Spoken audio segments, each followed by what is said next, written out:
See kolmiklahendusega saab inimene koju kaasa endale 2 seadet.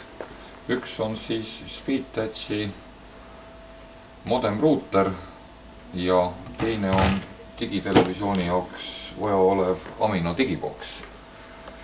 Ja kõigepealt peabki leidma selle ruuterile sellise ilusa kena koha, kus ta ei sega, kus levi oleks hea ja korralik ja kindla peale ei tohi ta kuskile ära peita niimoodi kapi alla või kapi taha, kus wifi leviala on siis selju tunduvalt nõrgem.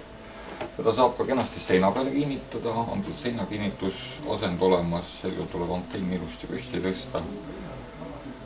Aga kõige levinum variant on, et ta on ikkagi kuskil meil arvuti juures laua peal värske õhu käes ligipääsetav, et ei ole kinni kaetud, et ta pane siia mingid seadmed peale ega midagi. Kindla peale peab siia ulatuma telefoniliini otsik, mis me siis ühendame ilusasti siia DSL-i pesasse.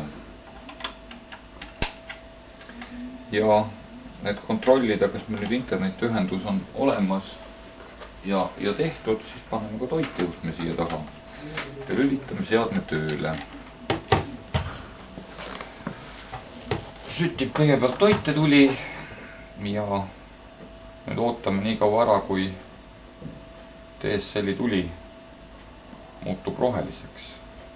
Et siis me saaksime hakata ühendama digiboksi ruuteri ja televiisori vahele.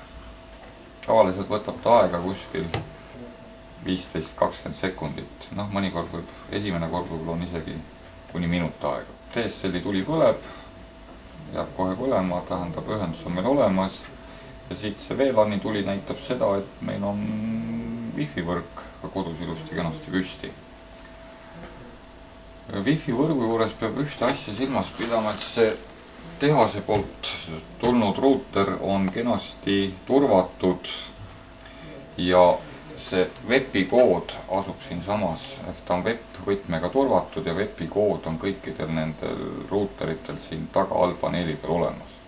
Ehk see tuleb arvutisse esimesel korral ilusti sisestada, kui me wifi võrku tahame minna. Nüüd on ruuter põhimõtteliselt töökorras püsti ja võtame oma digiboksi välja ja hakkame seda ühendama. Digiboks on siis digiboks,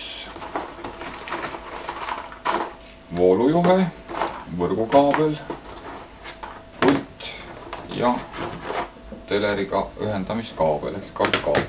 Võrgukaabli ühendame digiboksi tagapaneelil LAN-i pessa ja teine ots võrgukaablist läheb ruuteri 4. LAN-i pesasse, ainult 4. mitte 1., 2. ega 3., vaid just 4. Ühendame toitejuhtme.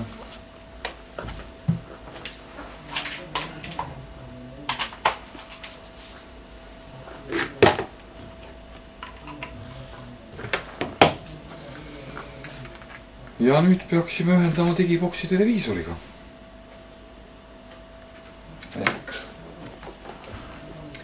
Esimesel korral, kui seda digiboksi poolset juhet siia pesasse proovida panna, võib ta natukese vastu hakata ehk vajab natukese jõudu. Kindla peale peab vaatama, et see noole osa või noole märk oleks üleval pool ja siis ta läheb ilusasti kenasti siia pesasse sisse.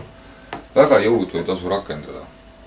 Ja teine SCART-otsik läheb siis televiisori SCART-pesasse taha.